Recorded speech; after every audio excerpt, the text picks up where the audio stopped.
Tenho 17 anos agora, mas essa história aconteceu quando eu tinha 15. Eu me recusei a falar e comer para me livrar dos meus pais abusivos que estavam acabando com a minha vida.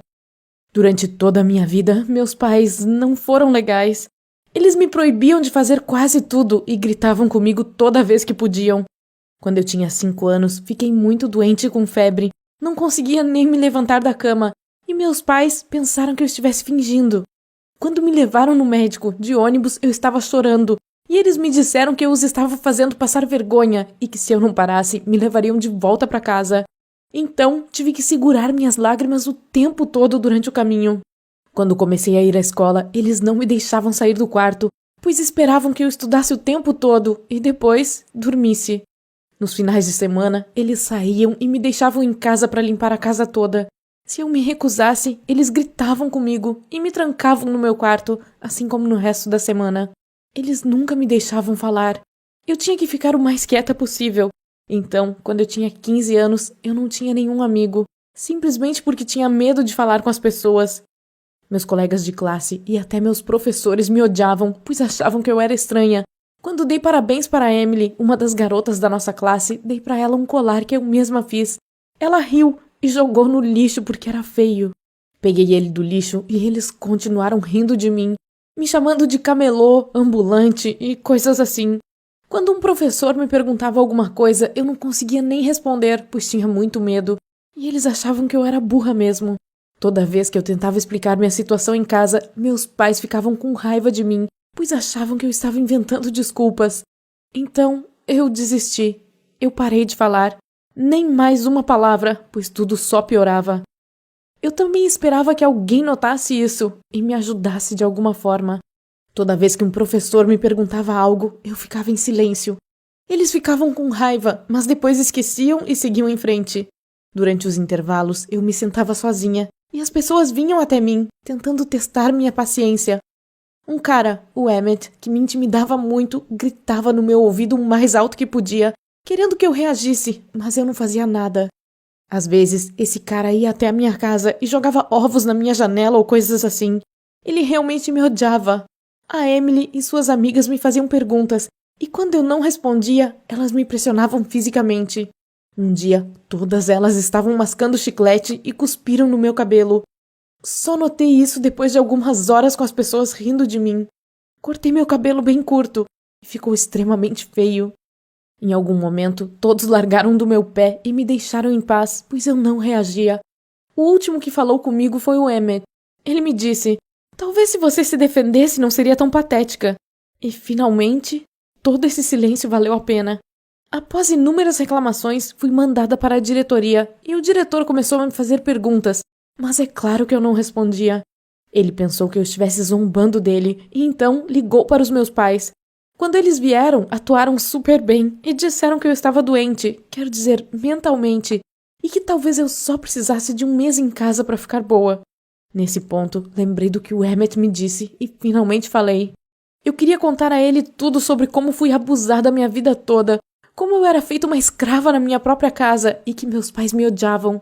Eu queria falar pela primeira vez em meses. Mas meus pais se fecharam rapidamente, dizendo ao diretor que eu havia esquecido de tomar meu remédio e que só precisava de um tempo em casa. O diretor não se importou e concordou em me deixar ficar em casa. Eu estava arrasada. Mesmo quando eu disse algo, não adiantou. Meus pais gritaram comigo o caminho todo para casa, dizendo que tinham vergonha por ter uma filha tão inútil e feia, e eu não respondi nada.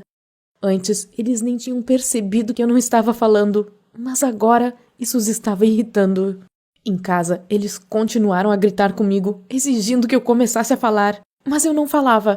Era minha forma de protesto e a melhor coisa que eu poderia fazer para irritá-los. Minha mãe pegou meu brinquedo favorito da infância, um coelhinho. Mesmo aos 15 anos, eu ainda dormia com ele. Ela o pegou pela cabeça e disse, fale! Eu não falei, então ela arrancou a cabeça dele e o jogou pela janela. Eu poderia muito bem costurá-lo, então corri para fora para recuperá-lo, mas meu pai não me deixou passar e me levou para o meu quarto. Eles trancaram a minha porta, exigindo que eu começasse a conversar, e tiraram meu telefone e meus livros. Eu estava fechada em um quarto vazio, e a única coisa que eu podia fazer era olhar pela minha janela. Para não enlouquecer, eu ficava conversando comigo mesma em silêncio. Eu também me recusava a comer para defender minha posição.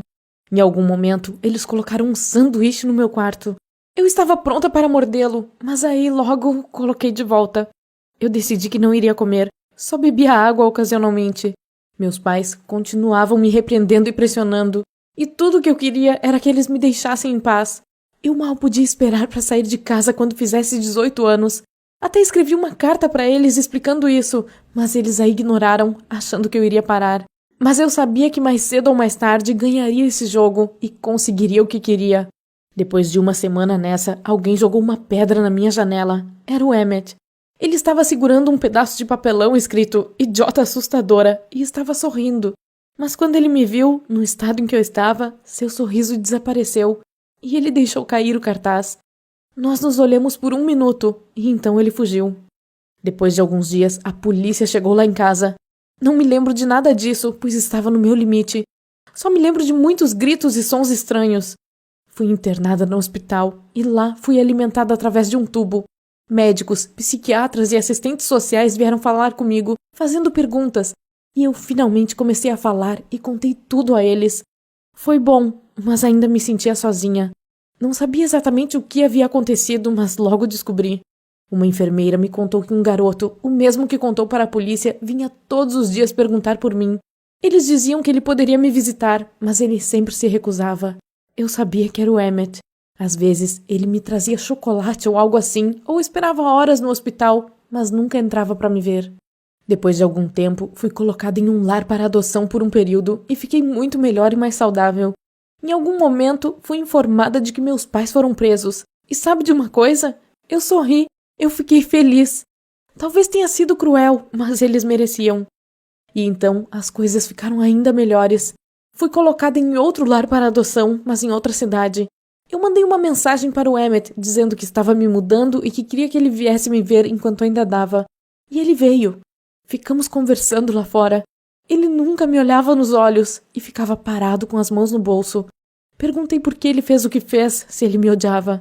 Ele tentou explicar que nunca me odiou de fato, mas estranhamente, ele não conseguiu terminar sua frase e mudou de assunto. Depois de 20 minutos conversando, o Emmett foi embora. Ele meio que apertou minha mão todo desajeitado. Enquanto observava ele se afastar, pensei que não queria que ele fosse embora e que eu finalmente tinha pelo menos um bom motivo para ficar nessa cidade. Mas eu tinha que ir embora. Minha família adotiva na nova cidade era muito boa e eu não estava acostumada a isso. Então no começo eu estava bastante fechada. Mas depois de alguns meses de amor e respeito de verdade, comecei a gostar deles. Eu tentava segurar minhas emoções, pois sabia que em algum momento eu teria que deixar essa família e seguir em frente. Então, uma noite, eles me pediram para sentar com eles para uma conversa séria. Eu estava pronta para ouvir que precisava me mudar novamente e tentei não me emocionar. Mas então, eles me perguntaram se eu queria ser adotada por eles. Eu comecei a chorar pela primeira vez em anos. Eu disse que sim, e eles me abraçaram. Eu mantinha contato com o Emmett, conversávamos quase todos os dias e contei para ele o quanto eu estava feliz e agradecida a ele por tudo. E então, ele disse que um dia viria me visitar na minha nova cidade e fiquei muito feliz em ouvir isso. Mas quando ele veio, ele me chocou com algumas notícias terríveis. Nós dois éramos tímidos, mas estávamos felizes em nos ver. Comecei a perceber que o Emmett gostava de mim e eu gostava dele. E ele não veio apenas me visitar, ele fugiu de casa porque estava cansado dos pais dele, que eram tão abusivos quanto os meus. E ele queria começar a trabalhar para que depois eu fosse morar com ele. Ele confessou seu amor por mim, algo que ele não conseguiu fazer por anos. Me pediu para fugir com ele, abandonar a escola e finalmente começar a viver como queríamos. Eu não sabia o que dizer. Eu finalmente tinha uma família amorosa e amigos. Então eu apenas balancei minha cabeça. Pedi a ele que tentasse terminar a escola e poderíamos começar uma vida juntos ou algo assim. Mas em vez disso, o Emmett só se levantou e saiu. Fiquei arrasada, pois ele desapareceu das redes sociais e não sei onde ele está ou o que aconteceu com ele. Ele provavelmente se sentiu traído por mim. Vou continuar estudando e tentando melhorar para ter uma chance de levar uma vida melhor e poder ajudar o Emmett se ele aparecer na minha vida novamente. Por favor, compartilhe essa história com seus amigos, pois assim talvez o Emmett a veja e volte.